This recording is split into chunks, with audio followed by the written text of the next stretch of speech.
Hello and welcome to episode 29 of Late Night Linux, recorded on the 22nd of January 2018. I'm Joe, and with me are Jesse. Hello, Joe. And Phelim. Hello, Joe. Hello, Jesse. Hello, Phelim. And no Ikey. Despite the fact that he was due to be here, he is AWOL, and we don't know where he is. So hopefully he's got no internet or he's asleep or something. Who knows? But you will hear from him later in an interview that we recorded previously. So we'll just have to see about that. So we're going to do some news first. But before that, I just want to do a quick moment of silence for Linus. Not the Linus you know, my Linus. So quick moment of silence for him. He will be missed. Right, let's cheer it up with a bit of news then. So some KDE bollocks. They don't care about X11 anymore. It's all about Wayland now. Pretty much. That parrot is no more. Which is rather fitting, unfortunately. I realise now as it comes out my mouth. But they are no longer adding any features to X11. It is feature frozen. It might get a few features, but not from the KWin side. They realised that even though they added features to KWin to tie in with X11, etc., how these things tie in, I'm secretly sure they're very well put together, but I don't know how these things work. But I'm sure Ikey could tell us all about them, but if it's not SSH, I don't really know. But they realised that there was too many bugs getting pulled up every time they tried to add a feature, and it just really wasn't worth it anymore. And I think they just want to be done with the damn thing and let Wayland sort of come through, which is unfortunate if you have an NVIDIA card, because that doesn't really work there. But bye-bye X11 soon. It's not going to happen any day, like in the next few weeks. So it's not like there's a big panic, but it's going to happen. And the LTS release is the next one, which is 5.12. And they think that 5.13 probably will have still some X11 features, but after that, it's really not going to get any more done to it. Which I think is reasonable, really. It's sort of a reasonable timeline. You're going to have enough support going forward with X11, and it's going to have maintenance and bug fixes and stuff. But now is surely the time to be thinking about Wayland, and you can't just keep on X forever, can you? We need to move forward. Yeah, and they were saying, like, the reason that it's so horrible is that there's no way to test anything with X11. You don't have the features there to testing, and they're able to do things called mock, which Ikey was telling me about, where you can literally have the system test input from mouse or finger input and stuff like that, and actually replicate USB devices through a whole big database of features. He's been testing his latest stuff through it. And I mean, that's fantastic, because then, you know, you just sit there. You're not going to sit there and actually finger poke the bloody thing and check where things go all the time. You're going to script the heck out of stuff, and you know, that's the way to do it. And, you know, they can actually test stuff, know it works in Wayland, and then they bring it along to X11 and they have no idea. And people report bugs on it and say, this thing doesn't work. And it's like, oh, great. So yet more actual physical problems that we have to go out and do. So yeah, it needs to die. This is a little bit of odd timing, because you say, you know, you can't hang on to X forever, but you can if Wayland hasn't like come out and is the default now. And it even says, does it mean Plasma 513 will default to Wayland? And he said, this has nothing to do with that. This is unrelated. And so it seems like he wants a bit of a holiday, and he's going to not do anything with this and wait till Wayland's fully, you know, feature ready and able to be used, and then I guess move on to that. Yeah, but you have to see that they're fairly resource limited to the amount of developers they have. And these guys, you know, you don't have the likes of Canonical with, you know, a large number of developers getting paid for this type of work. So every bit that they're spending on X11 is time that they could be spending on actually the thing that they really want to get to. And we really have to get to, because, you know, X11 has been dead for a very long time. I mean, X11 developers might go, no, we're still working on it. But, you know, realistically speaking, it's very, very old technology. And, you know, while it's been extended along the way, it's very old hat. And, you know, it lets us down, I think, a little bit in the fact that there's so many newer areas of, you know, kernel space, whatever, that we've been working on doing really well, and yet are, you know, the first thing that gets chucked out when they do things for Android and that is X, you know. So I think it needs to go. Yeah, I think at this point the phrase is throwing good money after bad, isn't it? If you're going to spend time developing features for X, then you're just wasting your time because the world is moving on. It hasn't quite 100% moved on yet, but Fedora and Ubuntu are both defaulting to Wayland at this point, and you've just got to get with the times, really. Yeah, I mean, it's not like it's gone either. I mean, it's still there. It's just they're not doing new stuff, which is fine, because they said every new feature delays them because there's new bugs. So yeah, the argument that they have a finite amount of resources, and if he's putting effort into this that could be being put into making Wayland the default, then that's obviously a better place for his efforts to go. Yes, that's fair. But I mean, I did say on the last show or two before, I think, that I find it difficult to find GNOME news. And fortunately, this time, there has been some epically massive GNOME news. thank God for that. Yeah, because it was just all KDE. And what you'll find is that in the Pictures app, the Photos app that comes with GNOME, they have added a shadow bar and a highlights bar, cropping, and vertical and portrait cropping. And I mean, if that isn't big news, I just don't know what is. Well, I've just looked at this for the first time on a proper computer, and I think it's called Umang Jain, the fellow who's talking about this. He needs to specify a background color for his blog. It's coming up grey. More on that later, folks. But yeah, so someone said you should look at Planet GNOME if you want exciting GNOME news all the time. Have you done that, Jesse? I've only... Well, no is the short answer. But I will see what we can get, and GNOME Corner will be better next fortnight. Well, I'm going to make KDE Corner even better. Might be KDE Tetrahedron. Well. All right, well, let's give Purism a bit more airtime, as if they need it. So the Librem 5 phone is underway, the development for it. And there's been a bit of news on that front, and it looks like a new person, Nicole Farbera, is the mobile development lead, and she has done quite a long blog post about what is happening there. And it is looking like they are going to go with the better system on a chip, the i.MX8, which they'd hoped to go with. So that is now looking more like it's going to happen, which is good news.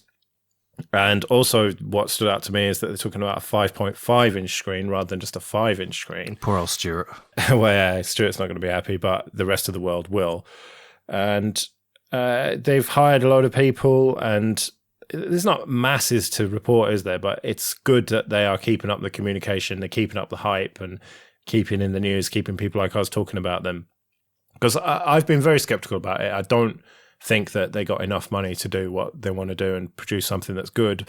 But I really hope that I'm wrong. I really want this to be amazing and lead the way in having a completely free phone that's not using all bloody Android drivers and blobs left, right, and center. Yeah, I'm reminded that I have to do a firmware flash on my phone and update it. And every time I do that, I just hate having to touch it because it's like, is the thing going to come back from this? You know, do I trust the firmware blob? You know, do I have to go, I force myself to compare the manufacturer's driver to the blob that I'm getting from some other random horrific website that is XDA developed, that stupid fucking forums need to die. It's just like, fucking want a proper phone that you can apt-get update on, or the like, whatever it is, phone update, whatever it is, just open source software on a phone. Yeah, Yum or EO package or whatever, as long as it's... I don't care. I just... Yeah. Something open, something easy, you know? God. So, all right, just leaving him to calm down a bit. Too many fucking updates this month. So they say in the blog they had sort of 100 or so people apply to help them with the development, and they've, I think, given jobs to about 15 or so, plus the community. They're now going to look at how they can get them to help out and things. And they also do go on to talk about the process, like you say, and building a sort of a testing version of it, so they can go through their testing and see what they can get. But they do also touch on the support they've got from other software. So, for example, Nextcloud and GNOME and KDE and things. And it sort of occurred to me, I've decided on a new prediction for this, is that either GNOME or KDE are going to leave that project because I can't see how they can both be involved given the different toolkits, the different GUIs, the different, fundamental way of making your desktop environment, and now let's assume a phone environment. I just can't see how you can use both of those camps to come together to make one UI or UX. Open source phone fight. 2 phone kits enter, 1 phone kit leaves. Yeah, that's what it feels like. Well, when I spoke to Jonathan Riddle about it early on, he said that it reminded him of the 90s with the GNOME versus KDE wars, and like he said, bring it on. But he was only joking about that. I think that you can have both toolkits side by side. I know that failing, you just won't have any GTK stuff at all on your system, but there's pretty much nothing stopping you having both and having the choice of either. It does seem like a bit of a wasted effort, maybe. I spit. I don't know. Yeah. But I think you might be right, Jesse, that they're going to have to pick one at some point and work far more closely with them. But they did say from the beginning that you'll be able to run other distros on it, and they will facilitate you doing that. Whether you're going to have a usable UI on a 5.5-inch screen is a different matter, of course. You need something that is catered for it. And it seems that, well, I don't know, if you look at GNOME on a touchscreen, it's really good. But then if you look at Plasma Mobile, that's also really good. And so I can see why they're split on it, really, because it's not just about the UI of the actual operating system. You've got to consider the applications as well. And GNOME has got a lot more applications that are touch-friendly, I think. I don't know. When you say GNOME on a touchscreen, you mean GNOME on a normal sized desktop monitor that is a touchscreen. So that it's the touchscreen capabilities that are better in GNOME, whereas you're saying that KDE have a phone screen size OS that looks better. And just remember, KDE can adjust with QML. You can quickly change QML, and a lot of the background stuff is all service-based and interrelated. You can give the Akonadi stuff a kick in as much as you want, but it does allow an awful lot of apps to share stuff through a API type system already. So, well, I was specifically talking about a 7-inch tablet that I've had GNOME running on. I've been threatening to talk about it for ages. It was a Windows 8 tablet, and the thing is, it's not powerful enough to run GNOME. GNOME is too bloated to run it smoothly. I mean, bodes well for phone then. Well, yeah. But it's not optimized for it. But if you optimized it, the experience that you have when it's working is pretty good. The keyboard comes up when it needs to, and it just generally feels quite touch friendly, I would say. But then Plasma Mobile is also extremely touch friendly because it was built to be touch friendly in the first place. So I think my instincts are that they're going to end up with a Plasma Mobile UI on it. But, well, that's if they even manage to deliver it, because it's a tall order. And employing that many people, what do you say, Jesse? 14 people or something? That is going to burn money very, very quickly. Yeah. Oh, I really hope it happens. Really do. So do I, especially after OnePlus shit in the bed again with their leaking credit card details and stuff. Oh, you're joking. I didn't hear that, actually. You didn't hear it? Yeah. Like since mid-November to like a week or so ago. I'm glad I bought my phone last February. So, well, someone had managed to inject JavaScript, I think, that managed to basically keylog people and collect their credit card information. So that does not look good for them at all. Enjoying that OnePlus 5, everybody? Yeah. So I don't know about that. They say check your bank statements, but yeah. After that, what other hackable phones that are affordable are there really? None, I don't think, because like you've got the Pixel, which is relatively hackable, I think, and I'm happy enough with Lineage, and even if it has to have non-free drivers, well, so be it. But it would be good if this Purism phone works out and is actually not shit. If you could run Lineage on it with no blobs, then I'd be all over that. I'm sure you would be as well, Phelan. Aye, totally. Sure, let's just face it. We're going to have to start getting a keyboard and attach it to a Raspberry Pi and walk around with that at some point. Well, you can make that. There I are know you kits, I can, think. but it's just really admitting defeat at that point. Yeah. Mind you, if you get it in one of those really old Nokia phones from like the early 80s, you might be onto some like retro chic there. Well, they came back, didn't they? The 3310 from the 90s, even though it just wasn't. It was a rebadged other phone. But anyway, let's not get off into the weeds too far. One of the bits of software you mentioned there, Jesse, was Nextcloud, and they have launched Nextcloud Talk, which is definitely not just a rebadging of Spreed or anything. And you love it. Well, from what I've tested it, on the desktop it works all right. The mobile apps just didn't work at all, just black screen. And it is a beta, though. Yeah. So, yeah, you can only run it on Nextcloud 13, which hasn't been officially released yet. That's still in beta. So it's got some problems to iron out, but it's pretty cool. I installed it via a snap just over a week ago, and it worked fine. But then I tried it again because I accidentally nuked that partition that the server was on, trying to install Triskel, which didn't work. But anyway, that's irrelevant. What is relevant is that it just wouldn't. I couldn't get the Talk plugin installed, so I couldn't test it, even though I'd had updates to the mobile apps. So maybe those mobile apps work now. I don't know. But I suppose practicalities aside of whether it works yet, it is a very good idea. This idea that you can run your own server and talk to each other end-to-end encrypted and know that you're in full control of it. That sounds pretty good to me. Yeah, especially with the likes of Skype continually messing up which version of the plugin you should have installed, and, you know, just the general pain in the arse it is to get a conference call software set up if you're got any form of Linux on the go. It's just annoying, especially if the person goes, "Oh, we use the for business version," and you're like, "Oh, great, okay, that's me not doing that then." I tested it in Firefox and it worked absolutely perfectly. Sweet. All you need to do is just give it access to the mic and camera, and then it just works fine. So that, to me, seems a feasible solution for talking to people who aren't that technical. If you just say, go here, and you've created them a login or whatever, and then they log in, and then you just start talking to them. So it could potentially replace Skype and stuff. And that's using WebRTC, is it? It is, yeah. Yeah, very impressed when it works, and they just need to make it work all the time. And that's sort of the story with Nextcloud generally for me, is that when it works, it's good, but then when it doesn't, it's shit. So much bitterness. Well, I just, when we've tested it many times, that's always been the case, that it's got so much promise, but then the fine details is where it sort of falls down. And I just wish that instead of cramming all these new features in all the time, they'd actually just make the core aspect of it work properly. Now, I know that you, Farium, say it does work fine and all the rest of it, but it's just not been my experience, unfortunately. We'll get you eventually. Yeah. Well, I'll stop using Drive and Docs one day.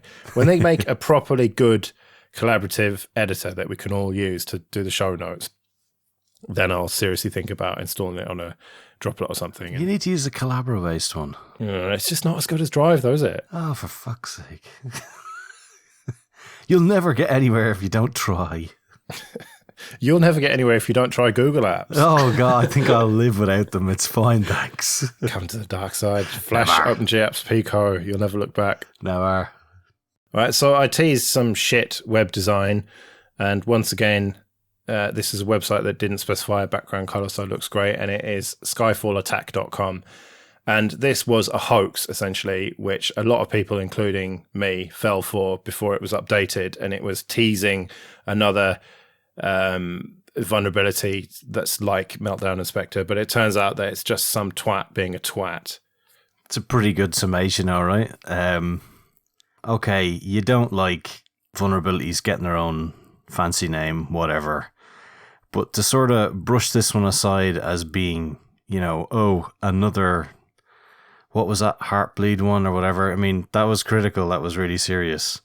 To sort of pretend that the one that we've just gone through wasn't serious, it's God, yeah. Like, a lot of people moved a lot of mountains to do an awful lot of security updates. And the guy has credentials, so, I mean, I don't know where he's coming from this. Obviously, he's a bit fed up with this, but, I mean, to say that this wasn't really a serious issue is ridiculous, because, he's making the point that unless you were running a virtual server farm, this wasn't a problem for you. No, well, unless you ran on a virtual server farm, yeah, it was most definitely a problem for you. And if you're trying to make it a point that a lot of stuff isn't run on VMs, then I don't know what you're doing in IT, because an awful lot of stuff runs on bloody VMs. So, anything that requires a patch needs to be done immediately. And a lot of people put in serious amounts of work, myself included. I have a backlog of projects now that have been all blown to bits because I've had to panic patch a load of stuff for the last week or so. And, we could just do it out, this type of nonsense. Everybody's thrown up holidays. They've worked their arses off. I know it's difficult enough without this type of pettiness. But the point he's trying to make, I think, is that if it hadn't had a catchy name and a little logo, the pair of them, then there wouldn't have been such a take-up of the news story, and it wouldn't have been so widely discussed in the press. And I agree that you can't have security vulnerability, CVE 1277433, the press just aren't going to run with it, and the news stories are going to say the latest major vulnerability. And they need a word to be able to point a finger at it and talk about it on the news so that people hear about it. Yeah, but that's true. But you know what? I'd rather them point the finger now before it happens and call it whatever they want to call it. They can call it, the rusty ring piece or whatever they want to call it now, rather than afterwards where they're calling it the target catastrophe where, everybody's credit card is being stolen. I'd rather they have it beforehand. They can, hand out, what the Yanks call it, plush toys or stuffed teddy bears. They can make t-shirts. They can do whatever the hell they want. As long as they patch the damn things, that's fine by me. If someone comes up to me on the street and says, how do I fix my PC for this vulnerability? I'd rather did that than they just blithely went along and end up with their PC getting owned. But you also hear things where this vulnerability, while serious given what level of control it can give a perpetrator, is unlikely to happen.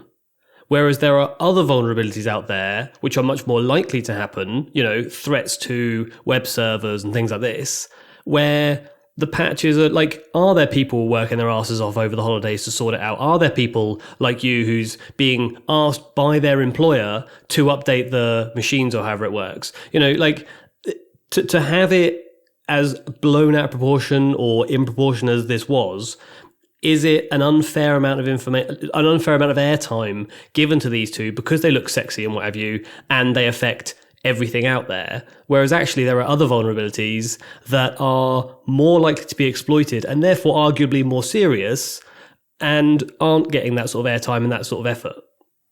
Yeah, but this is pretty serious because it could have been, and probably was, to be honest. I think it's naive to think that, what was it? Was it 4 separate teams that found this? And they were like 2 to 3 people teams that discover this.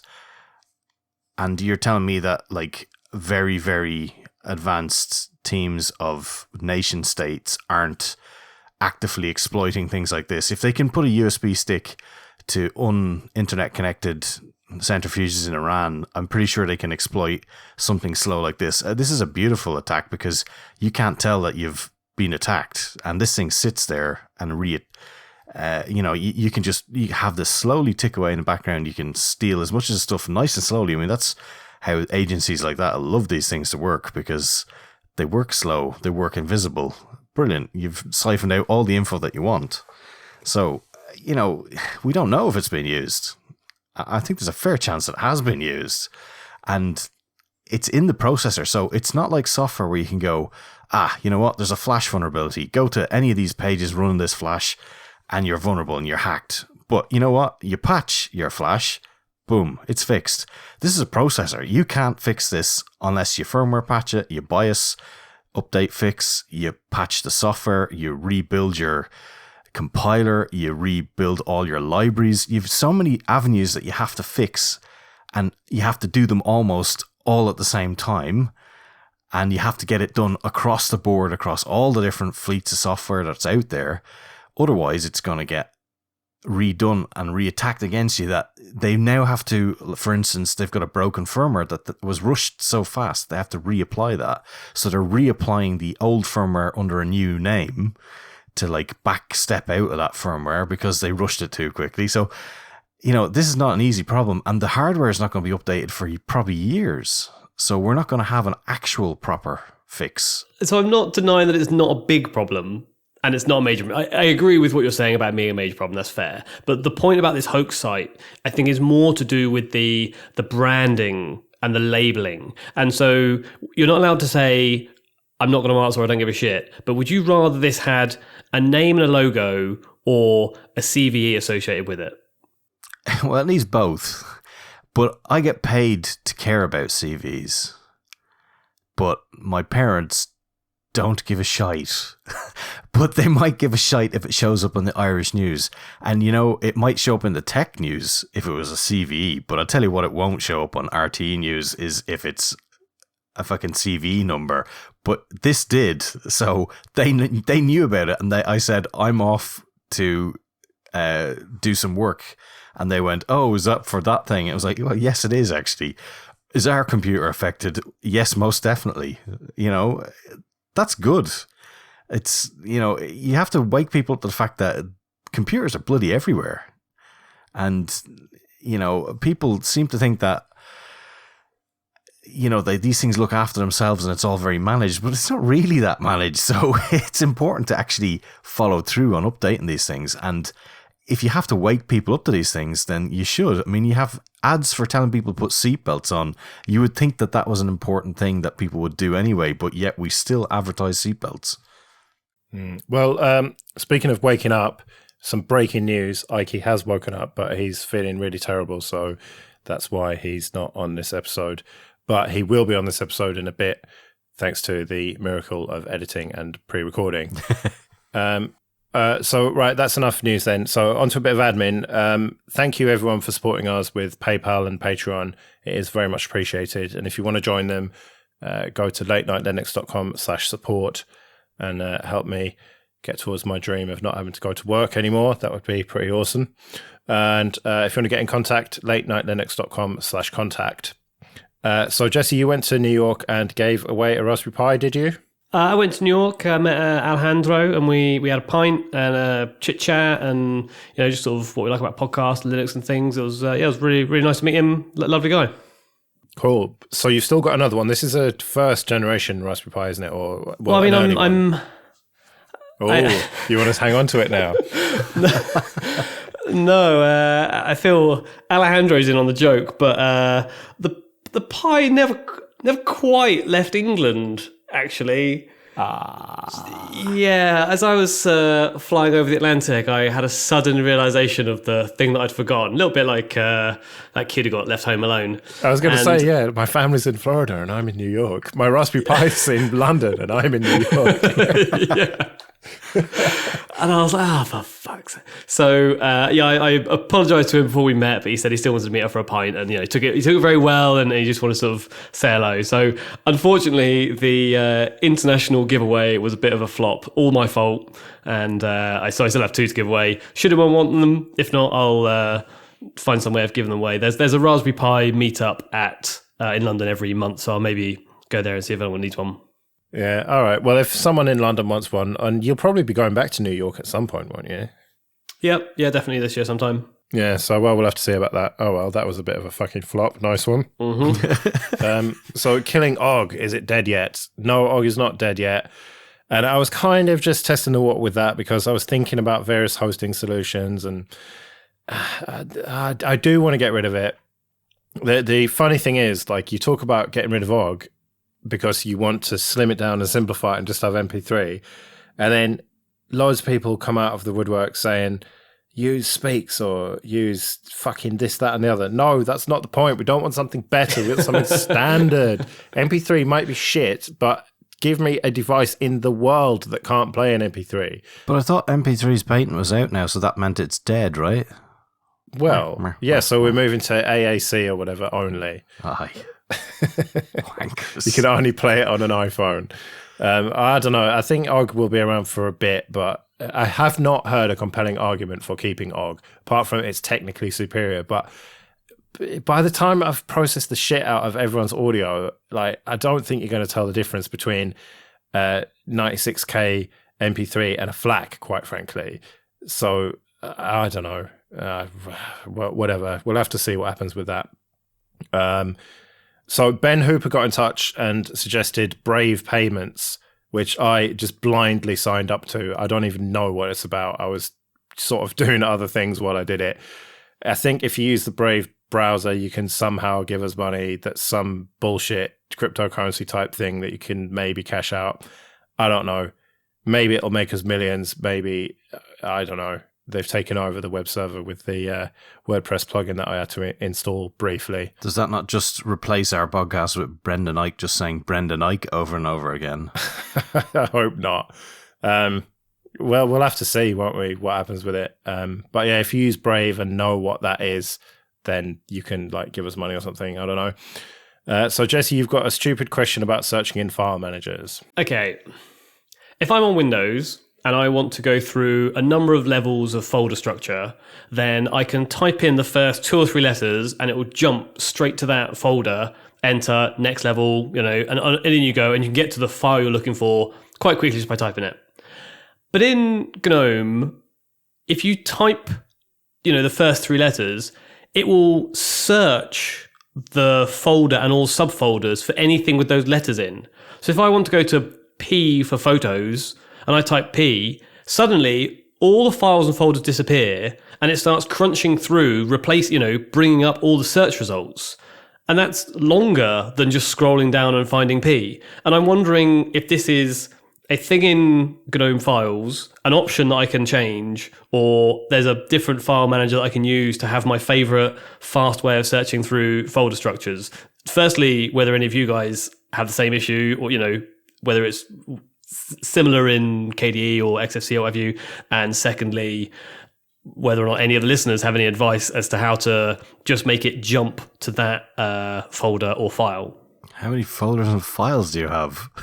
I mean, it's just the quickest way of doing it. Even if I'm on my home partition, I'll just press, D for documents and P for photos, because I've deleted the public one. And it's just sort of a habit, and it just frustrates me that it does this annoying searchy bullshit. I don't know, I just CD to stuff and just use the first few letters and tab. What can I say? I have no idea what you're talking about. This confuses me. There's a very good search tool in KDE, all right? I'm actively trying not to search. So you open your file browser and you have icons of the files in front of you and you're typing rather than clicking on the ones that are already where your mouse pointer is. Yeah. Consider a world that has more than 10 folders or files, and they're in a list, as everyone should have, the detailed view, which is the only view you could use in file managers. Could you not create folders within folders? There's still more folders, Phelim. You have too many files. Delete some. Problem solved. Delete System 32. Problem solved. I don't know, if anyone got what the fuck that was about, then get in touch with us, latenightlinux.com/contact. I think you just need to use Windows. That's the solution there. Clearly superior. Mm-hmm. Right. I want to thank everybody in Canonical over Christmas and the start of January who worked on the patches and all the work from everybody in the kernel community, etc., and Intel and the like, who essentially worked their arses off on the patches for the vulnerabilities, because I had a pretty flawless rollout. I know they are rolling back the firmware as we speak. Yeah, I was going to say, thanks Intel for your really sweet microcode update. I did not apply the microcode because I feared that might happen, and I didn't have any way to check if that was to work, bar applying it and then going, well, there's a coaster. So I didn't apply it. So bar that, no, it was flawless. And that was also a bunch of OS upgrades as well. So yeah, great work. And big thanks to all the folks involved. So that was really cool. And also one of our listeners, Jeffrey Bouter, who was doing the same thing in his double jobs that he does And it was kind of nice because he was in one of the chats with me there, and he was doing a bunch of systems, and I was too. It was kind of interesting to have somebody else who was doing almost the same systems. We were pinging stuff back and forth, so that was a good crack. Because it's nice to be able to watch stuff. Because at the time there were so many patches changing, and there was kernel updates coming left, right, and center. And as Wimpy pointed out, yes, they did update the hardware extended support version. They just hadn't updated the documentation at the time of the last show, so I humbly beg forgiveness. Yeah, I told you that was a communication error. Yeah. So yeah, thanks. It was excellent work. Yeah, I've patched loads of systems and they've all worked flawlessly. So yeah, thank you very much, everyone. Okay, so this episode of Late Night Linux is sponsored by Entroware. Go to entroware.com. And they are a dedicated Linux computer seller based here in the UK. And they sell computers preloaded with Ubuntu and Ubuntu Mate 1604 and 1710. And they're a company who really cares about Linux. I say this every time. All they do is Linux. It's not a side project for them. It's their business. And they've got all sorts of machines, fairly modest laptops, all the way up to real powerhouses with dedicated NVIDIA graphics that you can do all sorts with, graphic design and 3D art and video editing, machine learning, that sort of thing. And they've also got a couple of desktops and a server. And almost everything's configurable. The CPUs and the amounts of RAM and storage and everything. So you can really customize everything to exactly what you need. And they ship to the UK, Republic of Ireland, France, Germany, Italy, and Spain. And if you do buy one of the machines, then do mention Late Night Linux at checkout so they know that we sent you there. So go to entroware.com for all your Linux computing needs. Okay, so you two can take a back seat while we go back in time to when I was with Ikey. Oh, look, whatever. Here's an interview. We're now joined by Jonathan Nadeau, who is the project leader of Sonar GNU/Linux. So welcome along, Jonathan. Hey, guys. Thanks for having me on. Yeah, no worries. So the reason that I've asked you on is that you are blind and you are the most vocal advocate I know for accessibility in Linux and FOSS generally. So the first question is, what is the current state of it? I have no idea. I don't use any accessibility stuff. What's the current state of that in Linux? I would have to say it's kind of, it hasn't gotten worse, which is good, but it hasn't necessarily gotten better, I would say, per se. It's kind of hit that plateau maybe where things are pretty accessible. There's not too many complaining about much. Well, I shouldn't say that, but, it's at a pretty good spot. It's definitely better than when I first came into the free software world and the accessibility. So I guess that's good. And I mentioned Sonar GNU/Linux, that you're very keen on the copyleft stuff, aren't you? But we'll forgive you for that. But so what exactly is that then? It's a distro that's based around accessibility stuff. Yeah, it's focused on assistive technology. So my goal with Sonar was to try and meet the needs of as many kind of disabilities as I could, or, problems with people accessing computers. So it has a screen reader for people that are blind. It has screen magnification for people with low vision. I include a font for people with dyslexia, so they can switch the font over to help them read the computer better by changing the font. There's also software for people with low motor skills, like an on-screen keyboard. So maybe you only have, the use of one hand, or maybe the use of barely one hand, or whatever. If you have issues using a regular keyboard, you can use the on-screen keyboard. There's also head tracking software that is used where you can, by plugging in a webcam, any common webcam, as long as the Linux kernel loads the driver, you can control the cursor of the mouse by moving your head around. And it's known to even be able to track the cursor by just eye movement. And so a quadriplegic could control the computer just by movement of their eye or head. That's pretty much everything in it right now. And then, when you email me, you actually kind of pointed out a few projects I wasn't aware of. And so I had been wanting to get sort of voice recognition in Sonar, and there were some other things I was looking at. I had not been able to implement them because they weren't necessarily in a finished state, and I was trying to help with that getting done. But some of those projects have kind of fallen to the wayside, but it looks like Mozilla and a few other things have popped up. So there's good news with that. Then I'll be checking those projects out. Yeah, I mentioned Project Common Voice to you, and to me that is kind of going to be the cornerstone of two things. One, accessibility, but I think what most people would think of is voice assistants, the likes of the Alexa thing from Amazon, the Echo and all that, and the various ones from Google and Apple. You are strongly into software freedom, so presumably you don't have much interest in those, even though they would potentially be quite useful to you. Me personally too, I don't. I think that's a different generation. Maybe I'm not that old, but the voice recognition, like controlling stuff, that doesn't really appeal to me. Not only because I don't necessarily need it, but I guess I guess if I depended on it, I would care about it. But these companies that have like the locked up Siri and the Google Assistant and all that. I mean, it's amazing what they're able to do with this technology, and it'd be even more amazing if they kind of wanted to take an adventure and see how they could help out people with this technology. I mean, when Siri came out, the software that's controlling that is I can't remember the name of it now. The name is slipping my mind, but they basically have locked up the whole voice recognition thing, and it's very hard to build that kind of like library in order to get voice recognition to even work, or to get like Google Assistant where it is, or Alexa where it is. It takes a lot of work, a lot of time, and when this company kind of cornered the market, there's no competition. They didn't have to make it any better. And then Apple came in and bought them. And, I'm assuming Apple really hasn't done too much with advancing the technology per se, because it still kind of works. And, eventually, Google is probably kind of doing the same thing. I heard rumors of that's why Google did the whole, I don't know if you guys had that over there, but over here, they offered like a free information, like phone number lookup thing, where you would call a number and you would use your voice saying, hey, I want the phone number to XYZ. And so Google took all that data to build their sort of voice recognition just by offering that free service.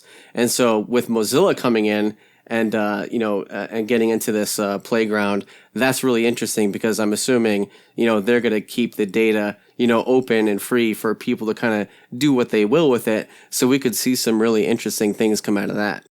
So we almost got talking before we hit record about what Ikey's been up to with accessibility. And my understanding is that in the GNOME stack, it's quite good. Is that true?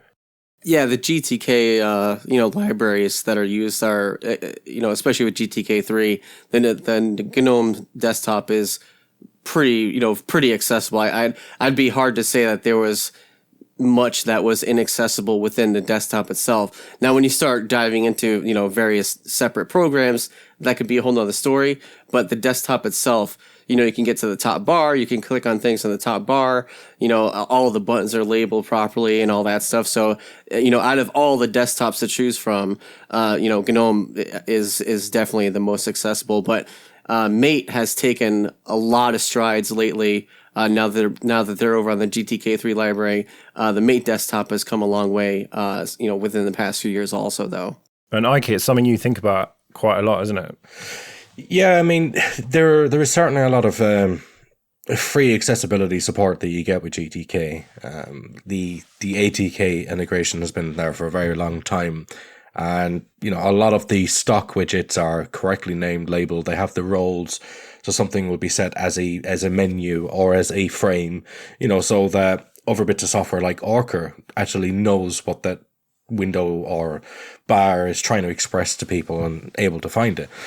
The problem I'm going to have is I'm running away from GTK for various reasons and going with Qt, which does mean more work on the accessibility front. But then it's also arguable to say, in the way that Budgie 10 was implemented, it didn't benefit from all of that accessibility support anyway, especially when you start doing custom widgets. This is one of the areas where GTK fails very, very hard.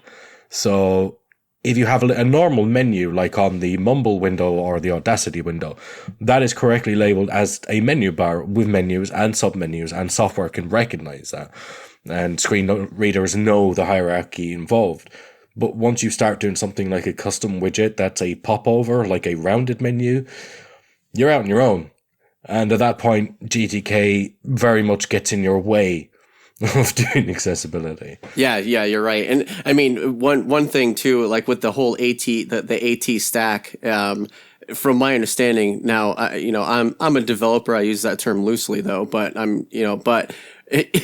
trying to wrap your head around the accessibility stack in GTK, from what I've heard from a lot of people, it's almost this like black box, this black box. You're just like, I think I understand what's going on here, but not really. And I've seen other people ask on accessibility lists, hey, I'm trying to make my app accessible. They're basically, they're just like, what in the world? How do I even start? They're like, I don't even know how to make this thing accessible. And then people that reply back don't even really give a straight answer, because I don't think they know themselves either. So it's this whole like, you kind of cross your fingers and hope it's going to work. Yeah. I mean, I think it's fair to say that, well, it's fair to say, but it's not a fair thing, that the vast majority of applications and utilities out there in the graphical world are hindered by the fact that they are graphical, and that term defines every part of the development. They are designed, what you see is what you get. And I think these terms for developing applications are the ones that destroy any form of accessibility that was ever intended, because we design literally what you see is what you get. Well, if you can't see them, then you don't get them. Yeah. And I think for a lot of people, they're stuck to that paradigm and they don't know how to develop with accessibility in mind. So is there any experiences or basically anything you could share for folks like myself and other developers out there going to make the next great app? What should they keep in mind when developing for people because you can't assume that any person using your system is going to be able to use it in the way that you believe they would use it, because you might be using labels that they can't see, or, you might require a drag motion for someone with low motor skills. So how should people really be designing applications for everybody to use? What would you be able to share there? Man, I guess, even if you kind of take off the table, like, okay, in the forefront of your mind, thinking, I have to make sure this is accessible. Like, take that kind of thought off the table. Even if you just approach programming and developing the way it's intended to be done, you could probably, your app could probably be accessible 50, 60, 70% accessible without you even having to consider anything. Right? Like, instead of being like, I don't feel like labeling that button, I'm going to skip that, I don't feel like doing that. Who cares? No one cares about that. Everyone I know skips this part. I'm going to skip it too. Toolbar buttons, right? Yeah, GTK free apps. Yeah. Well, they only need an icon. Why would they need a label too? They only want to see the icon. Exactly. And so just by doing those like nitpicky, not nitpicky, but just by doing those things, you're like, who cares? No one cares. Like, take, an extra 10, 15, 20 minutes every session you're developing to, put those labels in, to put the descriptions in, to put those little tiny things in. Like I said, by default, now your app is already 50, 60%, 70% accessible, and you didn't have to go out of your way really to do anything. Yeah, just not cut corners. Yeah. Which I guess brings up an interesting question. If you are this hypothetical budding developer who's creating this great app, let's say, for an example, it's a time management application, how would you go about testing it in terms of accessibility? Well, I mean, if you're running, free software, like a, GNOME, Mate, or whatever, any kind of Linux desktop, I mean, install Orca, you don't even have to necessarily close your eyes. Install Orca, turn it on, and start messing around with it. Be like, oh, can it access this window? Is it reading that labeled button? Can I get into the text box and type something in? Like, again, take 5 minutes, 10 minutes just to see how the screen reader reacts to it. Because, kind of going back to the point you made, where people build things graphically, you'd actually be able to see how the screen reader is responding to your program. Because me as a blind, you have the advantage, right? Because me as a blind person, I might email you saying like, "Hey, I don't even know what I'm looking at. I'm trying to do X, Y, Z," and you might say, "Well, what happens?" And I might say, "I have no idea. I can't see the screen, right?" And so, but if you're testing it out, you can see how it's reacting as it's running, and you might be able to troubleshoot that much quicker than I could. So we've talked about GNOME quite a lot. How is the Plasma desktop in terms of accessibility? Terrible.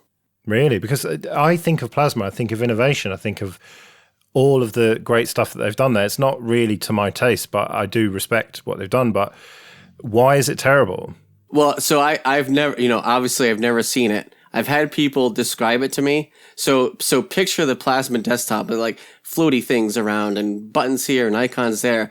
Close your eyes and imagine a screen reader trying to read any of that stuff. I mean, even for people with sight, that desktop, personally, I find it a bit overwhelming. I would describe it as if J.J. Abrams had directed a Linux desktop. Lens flare everywhere. But I heard that since 5.10, I might be wrong in the exact version, because the problem they had is they used to use Qt widgets, which the corresponding in the GTK world would just be GTK itself. GNOME Shell has the pseudo widgets, which is the clutter toolkit, but they made an effort to make those accessible. Actually, technically, Intel and OpenHAND made that effort years ago during the Moblin days. But I digress. When they went with QML in the Plasma world, they kind of lost all of that free support for accessibility. But with the Quick Widgets 2, I think it is, a lot of that accessibility stuff is now being added back. But yeah, basically it's non-existent in the majority of the desktop itself, i.e. the shell you need to interact with, which includes all the important stuff like the menu to launch programs. Right. I mean, Qt has a lot of promising qualities to it, but, again, accessibility is kind of like the last thing to look at. But, they're kind of taking the right steps with Qt4. In order to make any Qt Qt4 apps accessible, you'd have to install an extra package called Qt AtSpy, which would let the AtSpy, carry over into Qt. Well, they baked that Qt AtSpy into Qt5. So now that accessibility sort of bridge is baked into Qt5. So that's a good step. Not needing like an extra package to kind of bake accessibility into the framework. So, that's a good step in the right direction, but it just seems like no one's either no one's taking advantage of it, B, no one might even know how to do it, and C, people probably don't even realize it's there. Yeah, and I think that's sort of that's the general feeling I've got. Like, people are vaguely aware of accessibility, but it's that also human thing of, well, it doesn't affect me, so I'm never going to give any of my mental time to this. Definitely. Yeah, and as a developer, I mean, hell, I'm even guilty of it, right? But I don't think it's something that we can continue to be allowed to be guilty of going forward. It is something that we should all be thinking about. I mean, it's just got to be done. Like, we can't make assumptions about anyone's ability or inability.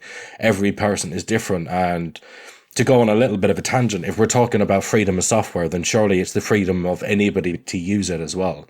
Exactly. Yeah. And, and that's the thing too. I think if people see, you're this budding developer, you're looking through documentation or whatever, you're like accessibility, like I've heard that word before. What does that mean? And you might be like, maybe there's some sort of notes like, oh, if a blind person was using a program, like I bet you 9 out of 10 people like, blind person using my program? What? Yeah. You're like, how does, when I meet people to this day and, they see that I'm blind, they're like, and I tell them, oh, I do work on a computer. I do this, I do that. And they're just like, how do you use a computer? Like, so, even to this day, people are just like, that's amazing. A blind person can use a computer. And so, it's not unheard of. Like, there's a lot of people out there that are just baffled that people with disabilities can use technology, and they don't realize that, there are these assistive technology out there to help people. So I wanted to ask you about mobile. How are things there? I don't suppose you have much interest in using iPhones and Google versions of Android. But I mean, just generally, what is the state of play on mobile? I've never owned any Apple product. I've never touched any Apple product. I do have an Android phone. I don't really use it that much. My phone only does certain tasks that I care about. I can't stand using a phone. I can't stand using the touch type keyboard. I have kind of messed around just some of the voice recognition stuff just to see how well it works. One thing I would say about Apple, I've seen people do, like reviews of like, oh, here's the new iPhone, whatever, and like accessibility reviews. And Apple and Android's probably caught up, pretty well, like with as far as accessibility across like the whole sort of system. But for quite a while, the Apple stuff was just like lights out, way more accessible, and not because they were necessarily that was their goal, but because Apple was so stringent on their, here's everything you need to do to get your app accepted into the, the app market. I mean, 90% of apps, 95, 98% of apps were totally accessible just because of Apple being so stringent. And so these guys weren't even trying to make it accessible. They could have cared less. But because of what Apple was doing, 98% of apps were accessible out of the gate. And so you don't have much interest in sort of Lineage and Google free Android then? I mean, probably a few years ago, I would have. Like, my time is so busy right now. I mean, I have 5 kids. I'm married. I have to work. And when my time frees up, I would definitely dig back into that. I mean, 3 or 4 years ago, I was looking into trying to build with the Android open source project. I was looking at trying to build, custom ROMs that were accessible out of the gate, kind of like a Sonar version of Android. But, like life gets in the way, time, I only have so much time. Hopefully in the future I can get back to that where I can focus on building, specifically accessible ROMs because I've poked through a lot of accessibility stuff in Android, and I think there's a lot there that people don't even realize is there. And so if I brought the attention to that in these custom ROMs and let people know, look, out of the gate, look at what this phone can do with this ROM when you focus specifically on the accessibility stuff that's kind of built in, I think that would be an interesting project. It's funny that I've heard you use the term that you've seen things and stuff. And it's like, it's so baked into language, isn't it? This idea that everyone can see. Yeah, yeah. And so people developers, you can't really blame them, can you, for not thinking about accessibility stuff because it's just not something that most people would think about. No, I mean, I could see for 14 years. I mean, I got in a car accident when I was 14. I lost my sight from that. So, I mean, when I could see, I can tell you, I never thought about blind people or, any kind of disability. It didn't cross my mind either. Yeah, so that's kind of why... I can't remember, Ikey, what was it that we were talking about on the last show that reminded me about accessibility stuff? It was something that was used in the Project Common Voice. Oh, the new IBIS input method thingy-bob. Yeah. Basically, it's, you can do speech recognition with it as, I guess, like a dragon speech-esque type thing. Okay. Which we badly need something like that on Linux because... It sucks, and it sucks in both directions, like in terms of recognition and then text-to-speech as well. I mean, that's really bad. We got really bad voices and really bad even grammar from some of these tools. So yeah, seeing any of that improve would be fantastic. And so what about Mycroft? I mean, I know you said, Jonathan, that you kind of not of the generation, and I fully agree with you. I have no interest in talking to a computer, really, but... Mycroft was the great hope for the open source version of it, but that hasn't really delivered. Is that something that you were aware of? Yeah, again, like I said, you brought that to my attention, and like I was saying earlier, it's a tough nut to crack. I mean, it's a lot of data, it's a lot of work, and that's why you get programs like Dragon where they corner the market, and it's good enough, and it could be a lot better, but they're not going to make it a lot better because they're not going to get competition anytime soon. And so it works, it's good enough, and we're not going to put any more effort into it until more competition creeps up. Yeah, well, Mozilla seems to be the great hope. They've got a lot of money sloshing around, and this Project Common Voice thing, I donated my voice to it, and I would urge everyone else to. I think they're still looking for people to give their voice because these kind of things need as much data as possible, don't they? Yeah, I visited the site and checked it out. I mean, you could take 5 or 10 minutes and the project can benefit from you giving them 5 or 10 minutes. It was like a sentence was on the screen and you could push the play button and basically they're saying, tell us if this was correct. Like, did the voice say this sentence that you're reading? And just say yes or no. And so, but by that you're teaching and you're helping out the machine learning with the with the voice. These days, like the algorithm is nowhere near as important as the data anymore, because you go back a few years, you needed the best algorithms because we just didn't have the compute power, we didn't have the data, but nowadays it's completely inverse. You look at any one of these machine learning projects, it's all about the data, which again is all about the people behind them. Yeah, exactly. And again, that's why once these proprietary companies corner the market, they're just like, hey, we don't have to make it better. It works well enough. People are still buying it. I mean, until someone else comes along and puts out a Dragon 2.0, then we're not going to do anything. I think that's the nice thing about open source in the main, that there is no ticking of boxes for shareholders for truly open projects.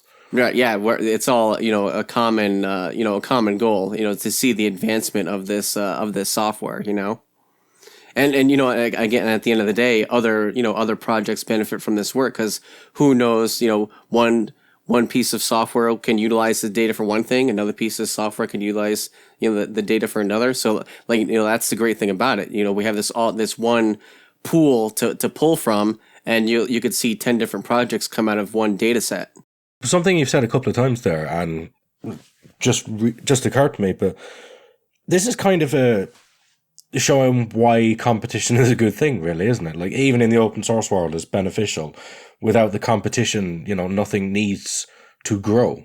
Yeah. I mean, there's been the argument, oh, why do we need another video editor? We have 20 fragmentation. Yeah. There's points to both sides. It's like, what would happen if instead of 20 video editors, there was 2, and everyone kind of worked together. But at the same time, it's like, well, we wouldn't have this video editor that's better than the rest of these because, again, there's no competition. So it's kind of, both sides to that coin. But yeah, I mean, it could be frustrating, but then at the same time, you see better, newer projects come out of competition. Mm. Well, thank you for validating my job. Yeah, and thank you for giving us your time. We'd better kind of wrap it up, but presumably you've got things that you can plug. Yeah, if you want to check out Sonar GNU Linux.com, I mean, that's my, the distro Sonar that I'm working on. But you also do podcasts as well, don't you? Yeah, I have I run 3 podcasts. One of them is extremely up to date. The other 2 I try to put out as often as I can, but if you go to nadeaumedia.com, so it's NADEAU media.com, I have a podcast called the Crowdfunding Cast. So I interview people running various crowdfunding campaigns, whether it's on Kickstarter, Indiegogo, with various projects ranging from, technology, music, film, usually pretty interesting projects. So you can check that out. And then I also do a gaming podcast. I cover video games and tabletop games called Pixels and Pirates. And then the other podcast I do is called Backstage, where I interview indie musicians, indie bands. So you can check those out all at nadeaumedia.com. Yeah, well, I'll put a link to that in the show notes. So, yeah, thanks again for coming along, and hopefully speak to you again at some point. Yeah, thanks for having me on, guys. I loved it. It was a blast, and everyone have a great week. J.J. Abrams lens flare, you bastards. Honestly. Fucking never use KDE. Clearly the lot of yous. But it was a very good interview nonetheless. It was a great interview. I think KDE should update their tagline to say, if J.J. Abrams made a desktop, it would be KDE. Fuck off. Maybe 5 years ago, if not more, but it's not like that anymore. And they do care about accessibility. There shall be a link in the show notes to prove it. Yeah, because you would definitely know better than Jonathan about that. Yeah, well, not if he thinks it's fucking lens flares, etc. Well, it did sound like it had been a while since he checked it out. Yeah, no, and that's fine. And I think Katie would hand on heart say that, yes, it hasn't always been a priority. And yeah, no, I think he makes a good point in the fact that trying your software out with Orca, even if you're just looking straight at it and seeing how it works, I mean, that is a really sort of hairy sort of thing to try, because I don't even know how bloody you could do that. Like, it seems such an alien thing to do. It's an amazing skill to be able to actually use the thing. I don't know how he does it, so yeah, I should try it more. Yeah, it was a pity that it seemed that the progress had plateaued, and I wondered if it's because at first when I was listening to the interview, I thought maybe it's because it's good enough and therefore doesn't need to get any better. But it turned out sort of later on, you tease a little bit more, and it seems that it's maybe a lack of competition, or people are like I say, it's not got the resources to go into it. But I had a quick look at that Dragon's speech recognition that was mentioned, and it looks like it requires wine. It's not even a native install, which just shows you how important it is that we get this Mozilla speech recognition and things that all gets integrated properly into Linux as a first-class citizen. It'll be ideal for people who require that for accessibility. Well, if they don't spend all their money on the lawsuit, hopefully they can spend a bit more on that and improve accessibility. So with that, we'll do it for this week then. We'll be back in a couple of weeks, hopefully with Ikey and hopefully with a full house and maybe with another interview if that all goes well, but let's not tease that too much. So in the meantime then, I have been Joe. I've been Jesse. I've been Phelim. See you later.